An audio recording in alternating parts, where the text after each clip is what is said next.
Malik Jordan didn't like making waves. He had spent a lifetime avoiding unnecessary noise. In the military, in his work, and now in retirement. That's what brought him to East Hollow Estates. The brochures had promised calm streets, trimmed hedges, and a quiet, respectful community. But the neighborhood watchdog had other plans. Karen Whitmore had been president of the HOA for 7 years, blonde bob, garden gloves, clipboard in hand. Always watching, always judging. She didn't just enforce rules. She interpreted them. Residents joked that Karen didn't sleep. She just recharged on passive aggression and lawn fertilizer. Malik moved in on a Thursday. By Friday morning, he already had a friendly reminder on his mailbox about trash pickup rules. Still, he tried to stay under the radar. Until that Sunday afternoon. Malik had just come back from a weekly grocery trip to the local market for canvas bags filled with neatly packed produce, dry goods, and a rotisserie chicken balanced carefully on top. His car was still idling in the driveway when he felt eyes on him. He turned. A kid, maybe early 20s, was leaning against the black Camaro across the street, shirtless, with a gold chain swinging against his chest and a phone in his hand. "Yo," the kid called out. "Where you headed with all that?" Malik raised an eyebrow. "Home? You sure about that?" The kid replied, pushing off the car. "We've had a lot of delivery guys rolling through here lately." Malik squinted. "You think I'm delivering someone else's groceries?" The kid shrugged, smirking. "Just saying, you don't look like someone from around here." Malik exhaled slowly and kept walking. "I live at 2848, he said over his shoulder. "Same as the address on my mortgage." He opened the door and stepped inside, setting the bags down on the granite counter. But the comment lingered like smoke in his kitchen. A knock came 20 minutes later. He opened the door, expecting a neighbor, maybe even an apology. Instead, Karen stood there, sweater tied over her shoulders, iPad in one hand. "Mr. Jordan," she began, trying out every syllable like a warning. "I've received a verbal report about suspicious conduct outside your property." Malik's expression didn't change. "You mean the guy leaning on the Camaro, that your son?" Karen blinked. Caught off guard, Logan expressed concern about an unknown individual unloading items in the driveway. "He wasn't aware you'd moved in." "I moved in 3 days ago," Malik replied, "and I spoke to you at the gate office. Remember, you were handing out neighborhood welcome pamphlets." Karen forced a tight smile. "Well, perhaps next time, you could wear something a little more identifiable. We have safety protocols for a reason." Malik glanced down. He was wearing a plain white t-shirt and navy blue athletic pants. "You want me to wear a sign?" "I'm simply asking you to understand the importance of perception," she said crisply. "East Hollow has standards." Malik crossed his arms. "Maybe your son should learn them." He approached me like I was an intruder. Karen's face froze for a second before she shifted. "We'll consider the matter closed, for now."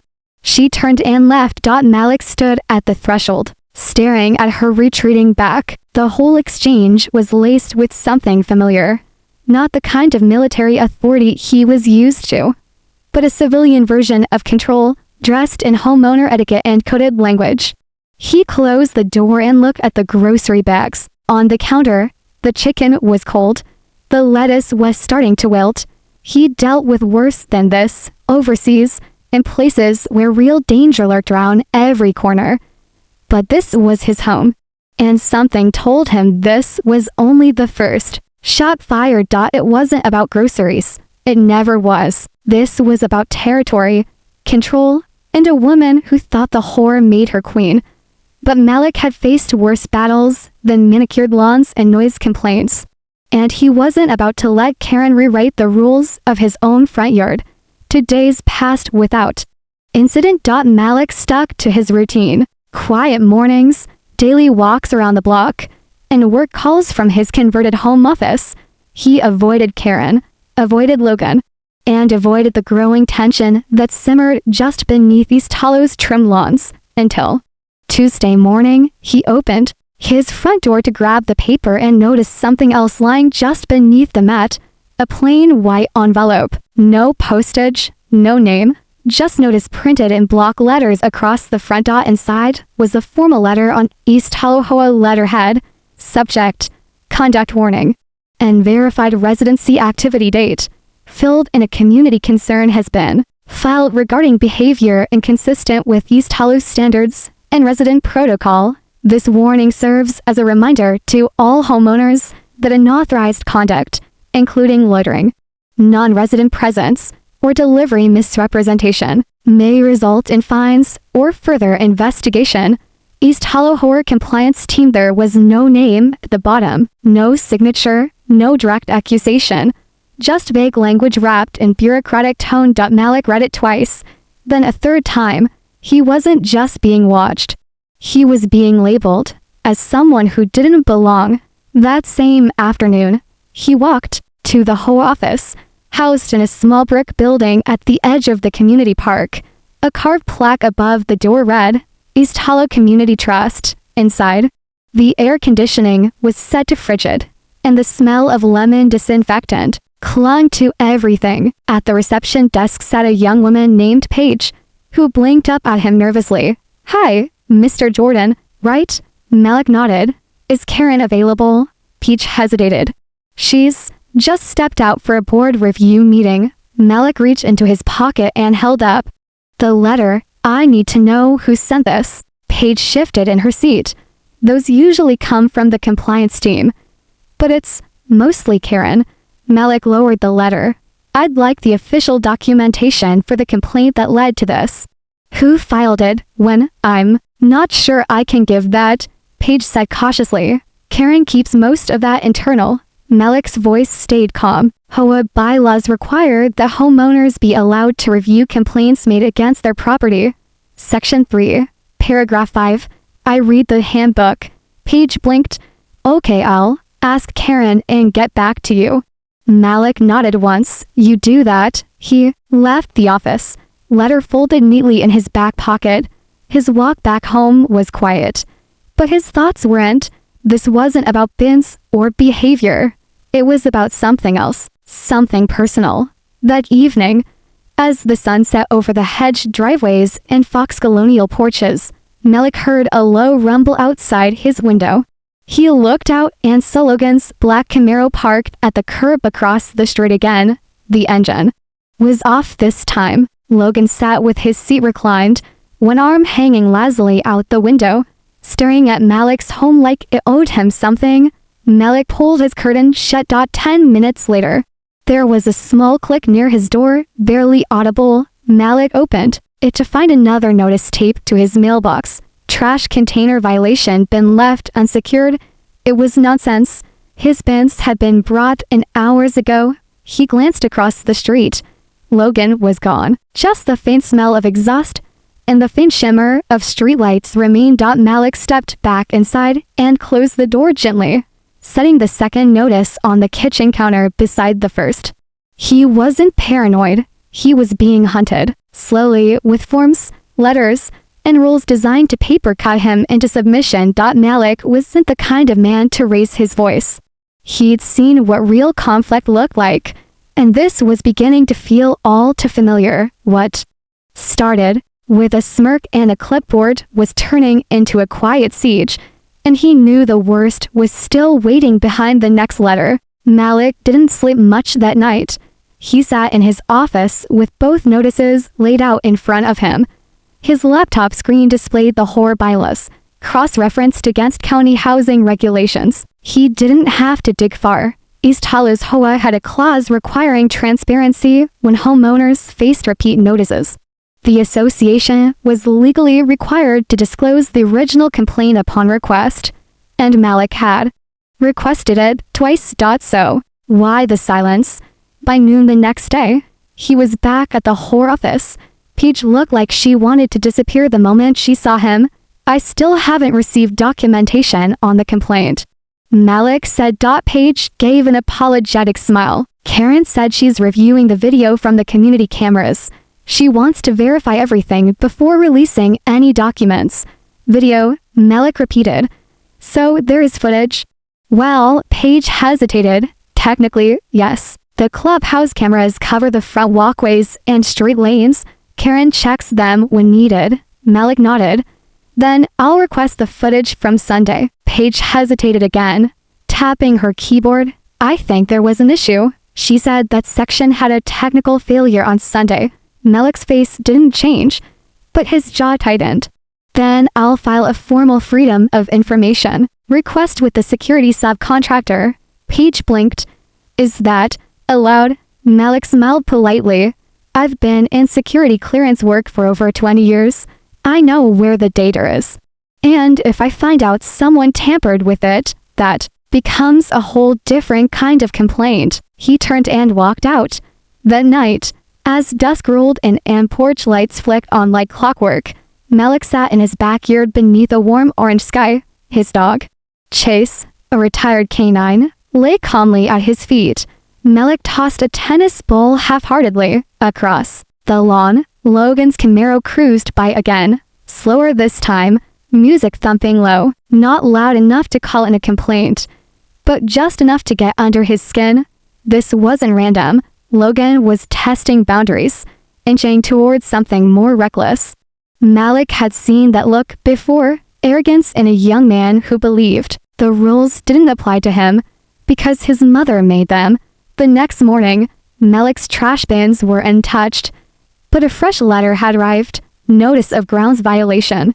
Unauthorized landscape alteration. Your side lawn appears to have a non-HOA compliant mulch pattern and unauthorized flower border. Please remove or correct within 48 hours.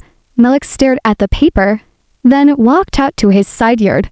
It was the same mulch he'd used at his previous home, earth-toned, evenly laid, bordered by native plants he had verified were allowed in East Hollow's handbook. He wasn't violating anything, unless Karen had rewritten the rules overnight. That evening, Malik made a call, not to a lawyer, but to a colleague, a friend who had once worked with him in Air Force security forces and now consulted with private HOA security firms. East Hollow? The friend said on the other end of the line. Yeah. They contract with Delta Residential Surveillance. Small firm, cameras backed up nightly. No way they had a full outage unless someone erased local storage manually. Can you get me Sunday's footage? There was a pause. I can ask. Might take a few days. You expecting something? I'm expecting the truth. Malik had spent years protecting secure perimeters, scanning threats others couldn't see. And now, in the heart of suburbia, he was watching a different kind of intrusion unfold. One built not on violence, but on manipulation. But the one thing Karen didn't count on was this. Malik knew how to follow a trail. It was Saturday afternoon when Malik ran out of almond milk. Normally, he wouldn't have thought twice about a quick trip to the local grocery store. But after a week of veiled threats, fixed citations, and Karen's sudden grasp on the community's rule book, even errands came with a side of calculation. He drove quietly, kept to the back of the lot, and walked into the store with his list on his phone and his eyes scanning by instinct. It was just supposed to be milk. But feet had other plans. He was in the produce section, reaching for a bunch of bananas, when he heard it. Look who's here, the HOA's favorite delivery guy. Malik turned. Logan, shirt unbuttoned, sunglasses inside the store, and flanked by two other guys his age, one laughing already, the other recording on his phone. Malik gave a polite nod and turned back to the fruit. Logan stepped closer. You don't talk much. Huh? That's what happens when you've got something to hide. Malik didn't flinch. I don't have anything to say to a kid playing tough in front of a cell phone. Logan smirked. Fake offended. Ouch. Real words. From a fake neighbor. Malik moved past them, cart rolling slowly toward the dairy aisle. But Logan wasn't done. Man, you should thank my mom. She's been real patient with you. Most HOA letters would have tossed you out by now. That stopped Malik. He turned slowly. She's the one breaking rules, he said quietly. And if she keeps weaponizing that whore, it won't end well. Logan's smirk twitched. Are you threatening her? I'm warning you. Back off. A manager's voice cut through the tension. Gentlemen, If you're done here, take it outside. Malik held Logan's stare for a second longer, then turned back toward the registers. But just as he passed aisle 7, something hit him. A jolt on the back of his cart. He looked down.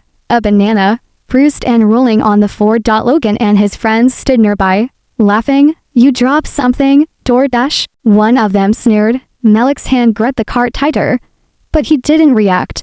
Not here. Not yet. He checked out, took his receipt, and walked slowly to his truck. Behind him, Logan's voice rang out one more time. You don't belong in our neighborhood. Go back to wherever you came from. Malik stopped halfway to his truck, turned around, and walked directly to Logan. The laughter died quickly. You're right, Malik said calmly. I don't belong in your version of that neighborhood. Logan raised his hands, mocking. Oh, big man now. No, Malik said. This still level. Just tired of games. Tell your mother. If this keeps up, she's not just going to lose her position. She's going to answer for it in court. Before Logan could reply, Malik stepped into his truck and drove off, the engine a quiet hum fading into traffic. Later that evening, Malik stood on his porch when his phone buzzed. A neighbor, Janine, 2 houses down, had texted, "So what happened at Martin's grocery? Karen's son has a habit of this. Sorry you're dealing with it." Malik responded with a short, appreciative reply. Then his phone lit up again. A no number. Hello? There was a pause on the line. Then Karen's voice. I heard you threatened my son today. Malik didn't blink. He harassed me in public. I warned him. And if he puts his hands on my property again, I'll involve the police. You've been antagonizing this community since you got here, Mr. Jordan. If you keep testing my patience, Malik cut in, voice sharp now. No, Karen, you've been testing mine. And if you think one more baseless citation or fake complaint is going to work, try me. He hung up without waiting for her response. Lines have been drawn. Malik wasn't fighting a neighborhood anymore. He was fighting a system. And Karen didn't realize it yet. But the more she pushed, the closer she came to exposing the truth about her own house of cards. The next day was quiet. To quiet. Malik knew the silence wasn't peace, it was preparation. Karen wasn't the type to back off. She was the type to regroup, double down, and retaliate in ways that felt small on paper, but enormous in principle. So, when Malik stepped outside Monday morning and found his lawn flagged with another violation, notice this one citing a non-conforming front light fixture that had been there since move-in. He didn't even tear it down. He just took a photo, filed it with his growing stack of documentation, and went back inside. By now, he had a folder on his desktop labeled "or watch." Inside, 12 photos, 3 scan notices, 2 video files from his doorbell cam, and a draft letter to a real estate attorney he hadn't contacted yet. But it was that evening when everything changed. The sun was just dipping behind the houses when Malik heard tires squeal on the street. He peeked out his window and saw Logan's Camaro parked sideways across his driveway entrance, not blocking it entirely, up close enough to send a message. Malik stepped outside calmly. Logan, leaning against his car, tossed a plastic bottle onto Malik's yard. Oops, pick it up, Malik said. Logan smirked. Make me? The tension was sharp, electric. A few porch lights across the street flicked on, curtains shifted, neighbors were watching.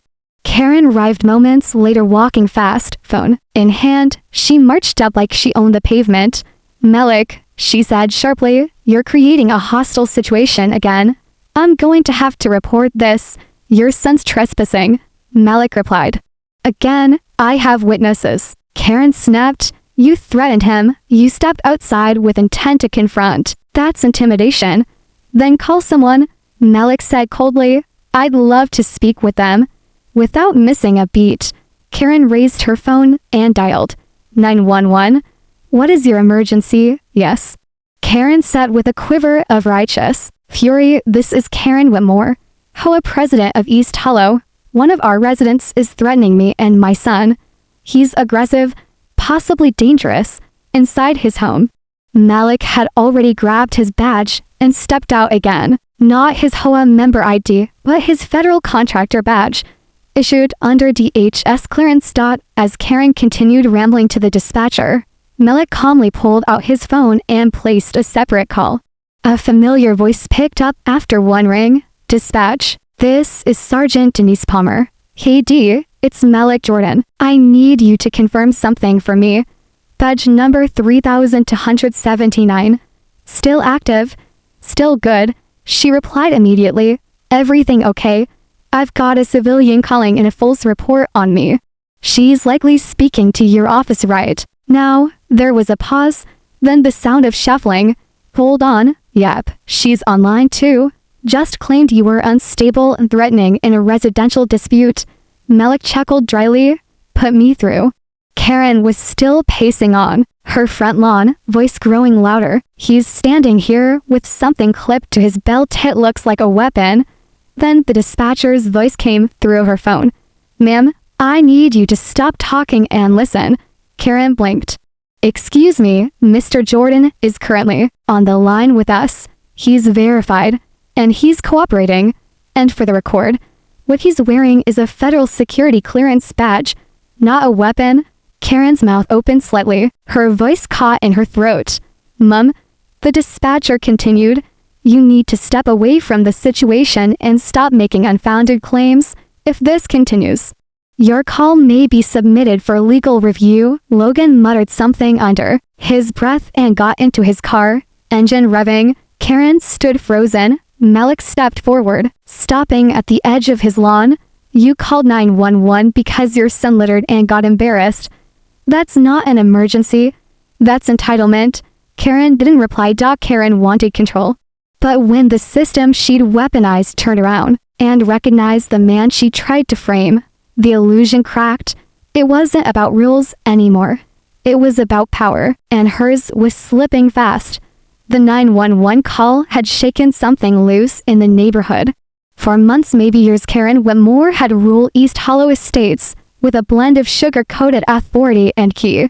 At intimidation, most residents hadn't liked her, but they followed her rules to avoid the trouble. Until now people had seen her lose control. By Monday afternoon, the community message board had started buzzing, not just with comments about Logan's standoff or Malik's calm response, but with something Karen had never dealt with before, questions. From the Jensen family, why did Karen escalate to 911 over a long conversation? From the elderly, Patterson's wasn't Malik cleared by police while on the call. From someone anonymous, Logan's been speeding through the neighborhood for months. If someone else's kid did that, he'd be fined. By Tuesday morning, Malik awoke to a quiet knock on his door. Janine stood on his porch with a thermos of coffee and a frown. I'm sorry for how Karen's treating you, she said. She's been bullying people for years. But what she did the other night, that was beyond. Malik accepted the coffee with a polite nod. I appreciate it. I'm just trying to live here in peace. She hesitated. People are finally talking. If you ever need someone to speak at a board meeting, I'll stand up with you. Thanks, he said. I might take you up on that. Meanwhile, Karen was trying to do damage control. She held an emergency horror walkthrough that Wednesday thinly disguised as a neighborhood beautification effort. She walked the streets with her clipboard, flashing tight smiles, knocking on doors, issuing new citations over mailbox paint and seasonal decor. But it was transparent.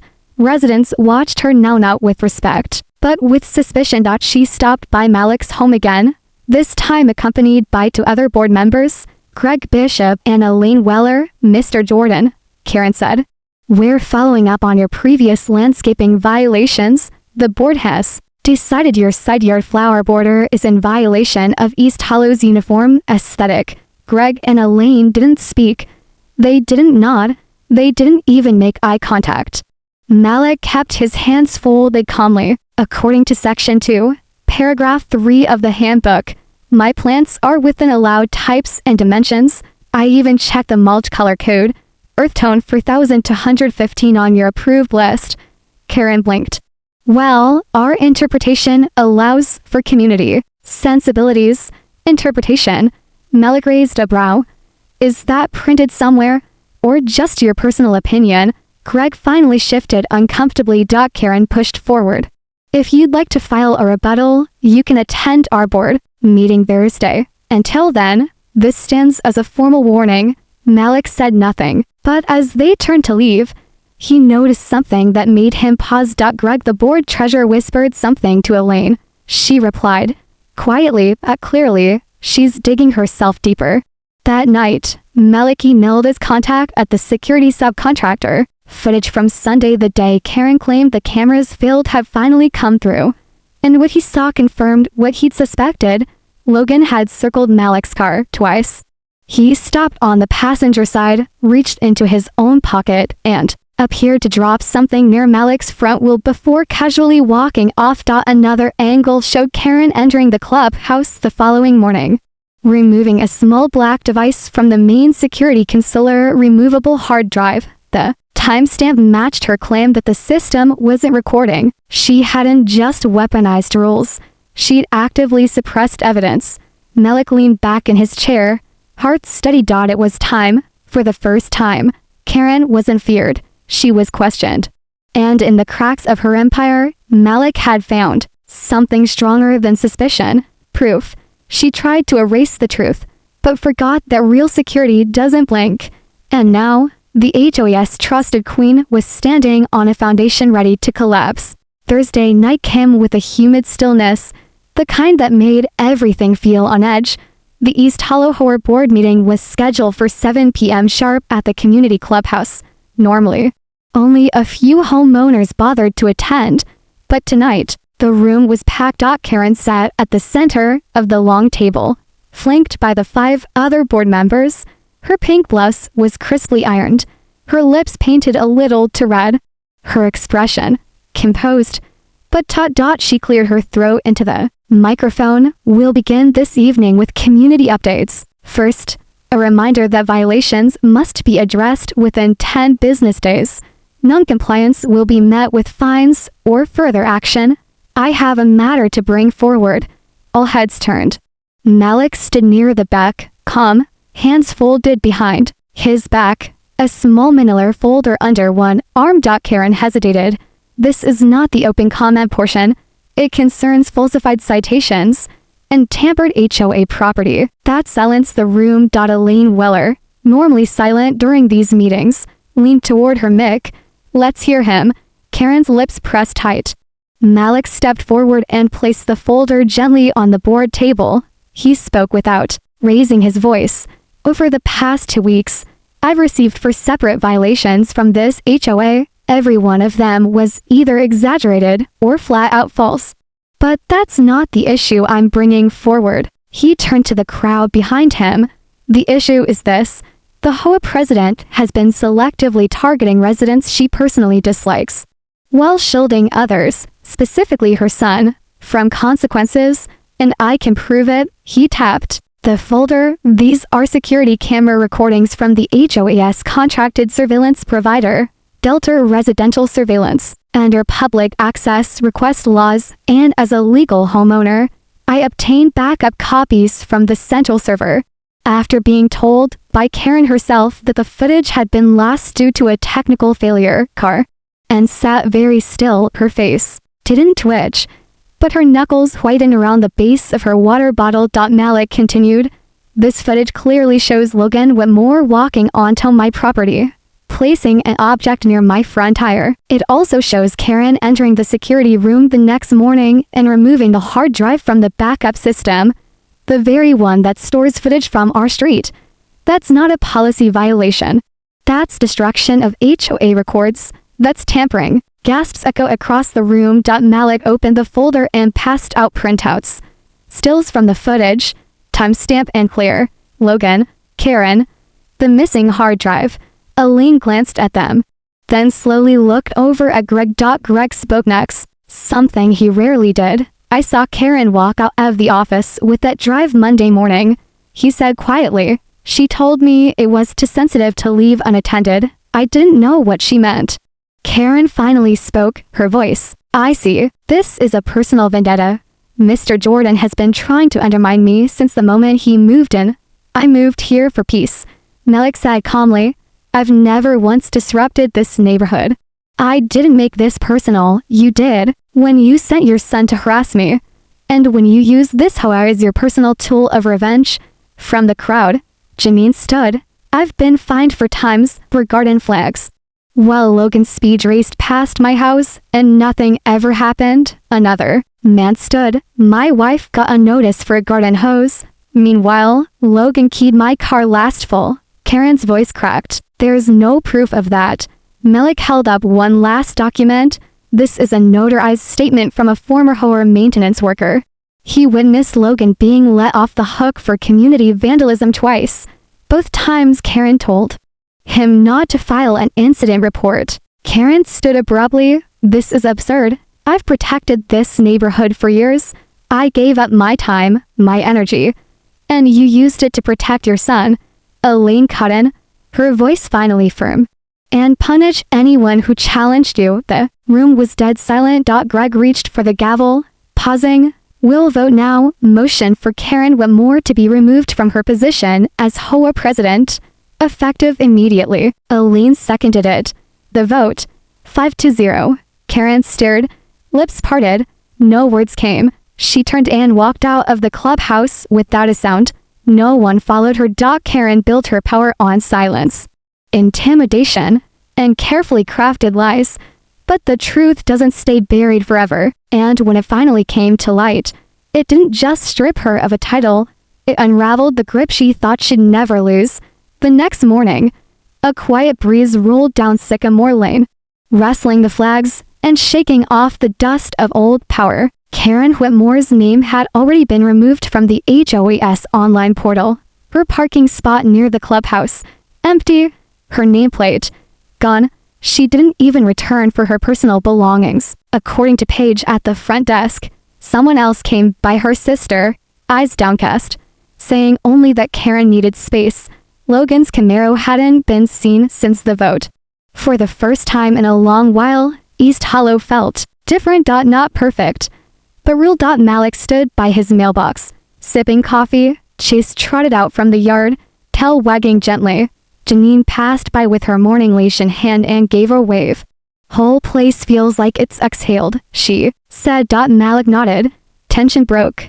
People are talking about you, she added. In a good way. They're saying you did what nobody else had the guts to do. I didn't do it for attention, Malik replied. Just didn't want to be bullied. I know, she said.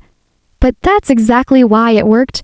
That night, the horror board met again. Same room, different energy, this time. It wasn't about violations or power plays.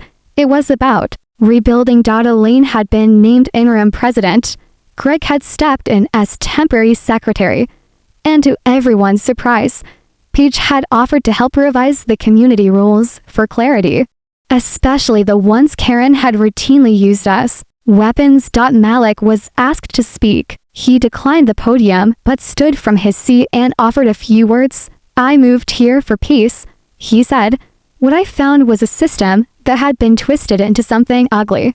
But I believe that can change, and not just because one person's gone. Because people found their voices, they stood up.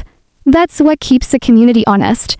Applause followed, not thunderous, but real. In the weeks that followed, Karen officially resigned from the horror board. No lawsuits, no press, just a single typed statement emailed through a lawyer's office citing personal stress and health concerns. Logan never returned to East Hollow.